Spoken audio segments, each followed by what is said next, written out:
توشہ خانہ کیس میں عمران خان کی پیشی 18 مارچ کو ہے۔ پولیس نے زمان پاس جا کر پرتشدد کارروائی کی۔ پی ٹی آئی رہنما شبلی فراز کا شکوہ، کہا پولیس بدنیتی اور غیر قانونی طور پر گئی۔ وارنٹ گرفتاری پر ایڈریس بنی گالا کا تھا اور یہ لوگ لاہور پہنچ گئے۔ عمران خان پاکستان کے عوام کی جنگ لڑ رہے ہیں۔ عوام پر مسلط لٹیروں نے معیشت کی اینٹ سے اینٹ بچا دی ہے۔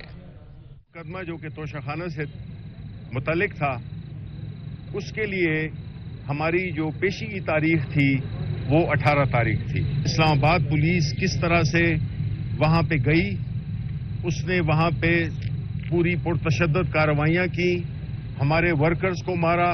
پولیس وہاں پہ میرے حساب سے غیر قانونی طریقے سے گئی تھی اور بدنیتی سے گئی تھی، کیونکہ ایک تو یہ تھا کہ جو ان کا جو وارنٹ ہوا ہے، جو جاری کیا گیا، اس پہ ایڈریس جو ہے وہ بنی گالا کا تھا اور یہ پہنچ گئے ادھر۔ ہم اپنی قانونی جنگ لڑتے رہیں گے، ہم قانونی جنگ لڑ رہے ہیں اور ہم نے یہ دیکھنا ہے کہ ہم نے پاکستان سے یہ جو اس وقت اچکے لٹیرے ہم پہ مسلط کیے گئے ہیں، جنہوں نے کہ ملک کی معیشت کی، ملک کے سماجی طور پہ اور ملک کی اخلاقیات ہر طرح کی انہوں نے اس کی اینٹ سے اینٹ بجا دی ہے۔